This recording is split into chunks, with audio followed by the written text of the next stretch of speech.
తెలంగాణలో రైతు కూలీలకైతే రాష్ట్ర ప్రభుత్వం శుభవార్త చెప్పింది. వాస్తవానికి ఏంటంటే ఈ వీడియో నిన్న చేయాల్సింది, కాకపోతే నిన్న శివరాత్రి సందర్భంగా కొంచెం పనులు ఉండడం వల్ల అయితే చేయలేకపోయినాం. ఎందుకు రైతు కూలీలకు శుభవార్త అనంటే, తెలంగాణ రాష్ట్ర ప్రభుత్వం అయితే మనకు జనవరి 26వ తారీఖు 4 పథకాలు ప్రారంభించినటువంటి విషయం మనందరికీ తెలిసిందే కదా. అందులో ఒకటి ఇందిరా ఆత్మీయ భరోసా పేరుతోనైతే ఒక పథకాన్ని ప్రారంభించడం జరిగింది కదా. ఆ పథకం ద్వారా ఎవరైతే కూలీలు ఉంటారో నిరుపేద కూలీలకు సంవత్సరానికి 12,000 రూపాయలనైతే ఇస్తామని చెప్పేసి రాష్ట్ర ప్రభుత్వం అయితే ఎన్నికల మేనిఫెస్టోలో పెట్టిన విషయం మనందరికీ తెలిసిందే కదా.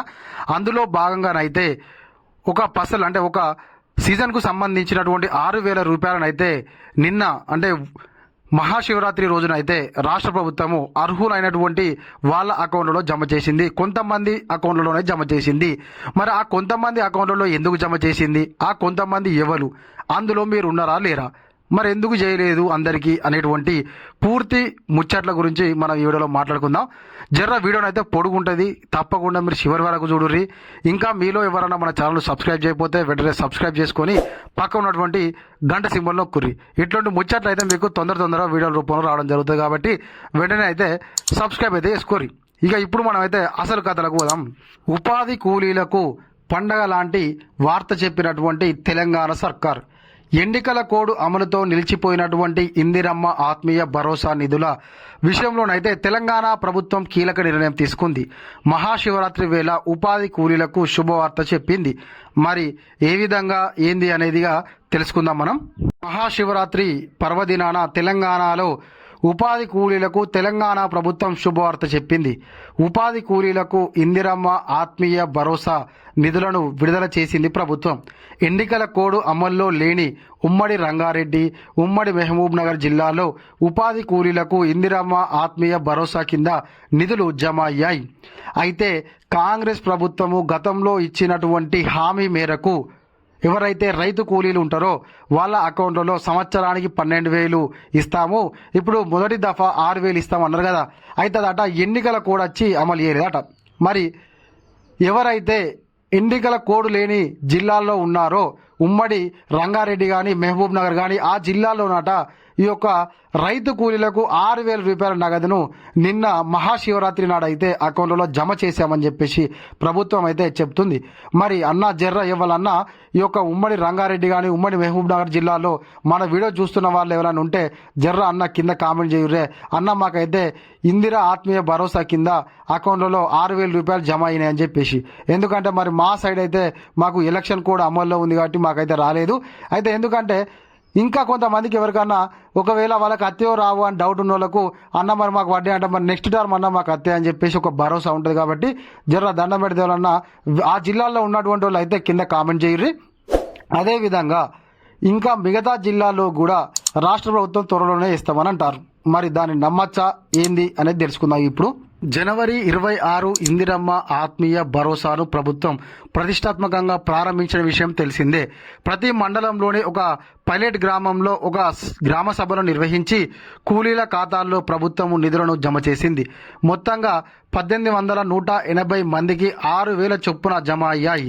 అయితే ఆ తర్వాత మండలి ఎన్నికల నేపథ్యంలో ఎన్నికల కోడ్ అమల్లోకి రావడంతో ఇందిరమ్మ ఆత్మీయ భరోసా నిలిచిపోయింది. అయితే గతంలో మనకైతే జనవరి 26 నాడైతే ఈ యొక్క 4 పథకాలు ఏవైతే ఉన్నాయో రైతు భరోసా కానీ లేకపోతే ఈ యొక్క కొత్త రేషన్ కార్డులు కానీ మళ్ళీ ఇందిరా ఆత్మీయ భరోసా కానీ ఇందిరమ్మ ఇండ్లు కానీ ఈ 4 పథకాలను ప్రారంభించిన విషయం మనందరికీ తెలిసిందే. అయితే ఆ జనవరి 26 నాడైతే కేవలము తెలంగాణ మొత్తంలో 560 గ్రామాలను మాత్రమే వాళ్ళు ఎంపిక చేసుకొని ఆ గ్రామాల్లోనే పూర్తి స్థాయిలోనైతే వీటిని అమలు చేశారట. ఆ తర్వాత ఎలక్షన్ కూడా వచ్చి బంద్ చేసినామంటారు. మళ్ళీ ఇప్పుడు ఏంటంటే ఎమ్మెల్సీ ఎలక్షన్లు కాబట్టి కొన్ని జిల్లాలకు ఇవ్వట్లేదు, ఎలక్షన్ కోడ్ లేనటువంటి జిల్లాల్లోనే అమలు జరిగింది, తర్వాత అందరికీ ఇస్తామని చెప్పేసి ప్రభుత్వ వర్గాలు అయితే చెప్తున్నాయి. మరి ఎన్నికల కోడ్ అమల్లో లేని జిల్లాల్లో నిధులు విడుదల చేయాలని ప్రభుత్వాన్ని మంత్రి సీతక్క విజ్ఞప్తి చేశారు. మంత్రి వినతిపై ప్రభుత్వం సానుకూలంగా స్పందించి ఈ క్రమంలో ఉమ్మడి మహబూబ్ నగర్ రంగారెడ్డి జిల్లాలకు ఇందిరమ్మ ఆత్మీయ భరోసా నిధుల విడుదల చేస్తూ నిర్ణయం తీసుకుంది. ఆ 2 జిల్లాల్లో 66,240 మంది ఉపాధి కూలీలు లబ్ధిదారులుగా ఇందిరమ్మ ఆత్మీయ భరోసా నిధులను చెల్లించింది. అయితే సర్కారు 66,640 మంది కూలీల ఖాతాల్లో 39.74 కోట్లు జమ చేసింది. అయితే టోటల్గా రంగారెడ్డి, మహబూబ్ నగర్లో ఎంతమంది లబ్ధిదారులుగా ఎవరైతే ఈ యొక్క ఇందిర ఆత్మీయ భరోసా కింద అర్హులుగా తేలారు అని అంటే 66,640 మంది మాత్రమే ఈ యొక్క 2 జిల్లాల నుంచి వెళ్ళి అర్హులుగా తేలారట.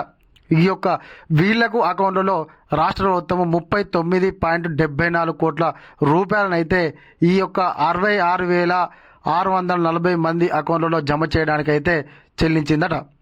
కేవలము మరి వీళ్ళకే ఇంత అయితే మరి మొత్తంగా తెలంగాణ మొత్తానికి ఇంకెంత డబ్బు అవసరం అవుతుంది.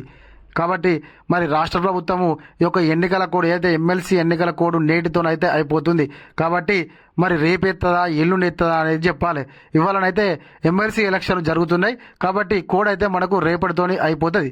మరి మన అకౌంట్లలో ఏదైతే ఎలక్షన్ కోడ్ అమలులో ఉన్నటువంటి జిల్లాల్లో మరి ఎప్పుడు వేస్తారు అనేది ఒక క్లారిటీగా చెప్తే బాగుంటుంది అని చెప్పేసి తెలంగాణలో ఉన్నటువంటి రైతు కూలీలందరూ అయితే సర్కారును అయితే అడుగుతున్నారు. ఇది ఇలాంటి మన వీడియో. ఈ వీడియో కనుక మీకు నచ్చినట్లయితే ఖచ్చితంగా ఒక లైక్ చేయండి, కామెంట్ చేయండి. ఇంకా మీలో ఎవరైనా మన ఛానల్ సబ్స్క్రైబ్ చేసుకోకపోతే వెంటనే సబ్స్క్రైబ్ చేసుకొని పక్కన ఉన్నటువంటి గంట సింబల్ అయితే నొక్కుర్రి. Thank you.